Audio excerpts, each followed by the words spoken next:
ऐसा लग रहा था जैसे मित्तल परिवार की खुशियों पर किसी की बुरी नजर लग गई हो। प्रथम ने अपनी जान जोखिम में डालकर राध्या को बचाने की कोशिश तो कर दी, लेकिन खतरा अभी खत्म नहीं हुआ था। घर के हर कोने में डर और बेचैनी का माहौल था।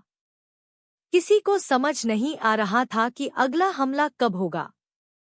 सबसे बड़ा कानपुर के बड़े महोत्सव को बचाने की जिम्मेदारी अब भी प्रथम और राध्या के कंधों पर थी। लेकिन इस बीच उनका अपना परिवार सबसे बड़े संकट में फंस गया। राध्या के शरीर पर बम बंधा था और एकता भाभी की जान भी खतरे में थी। परिवार का कोई सदस्य खुलकर विरोध नहीं कर पा रहा था।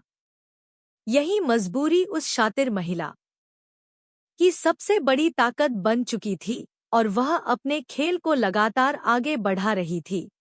हिम्मत जुटाकर प्रथम और राध्या उस रहस्यमयी औरत को ढूंढने निकल पड़े। लेकिन जैसे ही उन्होंने एक कमरे का दरवाजा खोला, उनके होश उड़ गए।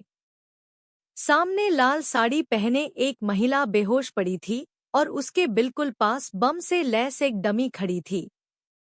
यह नजारा किसी डरावने सपने जैसा लग रहा था। अब उन्हें समझ नहीं आ रहा था कि असली दुश्मन कौन है और किस पर भरोसा किया जाए। हर नया सुराग उन्हें सच्चाई के करीब ले जाता, लेकिन अगले ही पल कोई नया राज सामने आ जाता। ऐसा लग रहा था जैसे कोई बहुत सोच समझकर उन्हें भ्रम के जाल में फंसा रहा हो। परिवार के लोग भी अब एक दूसरे पर शक करने लगे थे। डर इतना बढ़ चुका था कि कोई भी किसी की बात पर आसानी से भरोसा नहीं कर पा रहा था। हर चेहरे के पीछे एक नया सवाल छिपा हुआ नजर आ रहा था।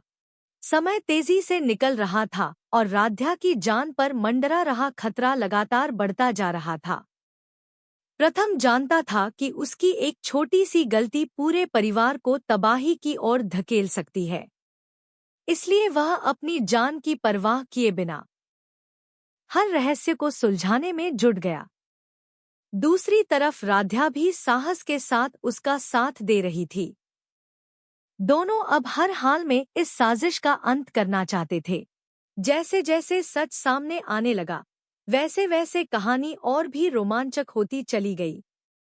दुश्मन का चेहरा अभी पूरी तरह बेनकाब नहीं हुआ था, लेकिन उसकी चालें अब समझ आने लगी थी। अब देखना यह है कि क्या प्रथम समय रहते इस खतरनाक जाल को तोड़ पाएगा और क्या राध्या सुरक्षित बच पाएगी, क्योंकि आखिर में